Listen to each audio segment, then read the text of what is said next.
मोहिना साधने. पहिला काला हरिनामाचा काला, दुसरा काला जीव शिव ब्रह्म ऐक्य ज्ञानाचा काला आणि तिसरा काला हा दही आणि लाहीचा काला. या काल्यामध्ये दोन पदार्थ प्रमुख आहेत. आजचा जो काला करायचा आहे हा दही लाहीचा काला आहे.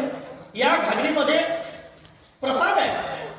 तशी ही जशी घागर आहे तसं लक्षात घ्या, ही जशी घागर आहे तशी ही पण घागरच आहे. या घागरीमध्ये फार मोठा फरक नाही. ही पण मातीची आहे आणि ही पण मातीचीच आहे. आपल्या घरामध्ये अशा अनेक घागरी सध्या आता उपलब्ध आहेत. मातीचे अनेक भांडे आपल्या घरामध्ये आहेत, पण त्या घागरीपेक्षा या घागरीला जास्त महत्व आलं का? कारण या घागरीमध्ये प्रसाद आहे. ज्या घागरीमध्ये प्रसाद असतो त्या घागरीला किंमत येत असते. तशी ही पण घागरच आहे. मग या घागरीला किंमत यावी असं वाटत असेल तर याच्यामध्ये पण प्रसाद यायला हवा. त्या प्रसादाला ज्ञान असतं. ज्याच्याकडे ज्ञान आहे त्याचं जीवन पुष्ट होत असतं. विद्वान सर्वत्र पूज्यते. यम प्रवदंत मनुपेत बपेत कृत्यम द्वैपायनो विरह काकराजुहाम पुत्रेति तन्मयतया तरवो भिडेव.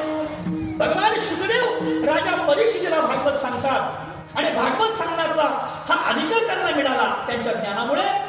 या घागरीला पण महत्व आहे. या घागरीमध्ये दोन पदार्थ प्रमुख आहेत. ऐका ना, दोन पदार्थ आहेत, एक दही आणि लाही. दोन पदार्थ दोन भूमिका सांगतात. दही ही मऊ असते आणि लाही ही फुगलेली असते. दही कशी असते? मऊ असते. लाही कशी असते? दही मऊ असते आणि लाही फुगलेली असते. लाही फुगलेली असते तशा बऱ्याच लाह्या फुगलेल्या आहेत म्हणा.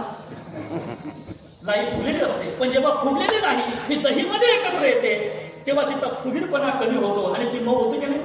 तसंच आहे आमच्याही जीवनातला अहंकार रूपी फुगीरपणा भक्तिरूपी दहीमध्ये एकत्र यावा आणि आम्हाला अध्यात्मातली विलक्षण नम्रता प्राप्त व्हावी. त्याला म्हणा काला.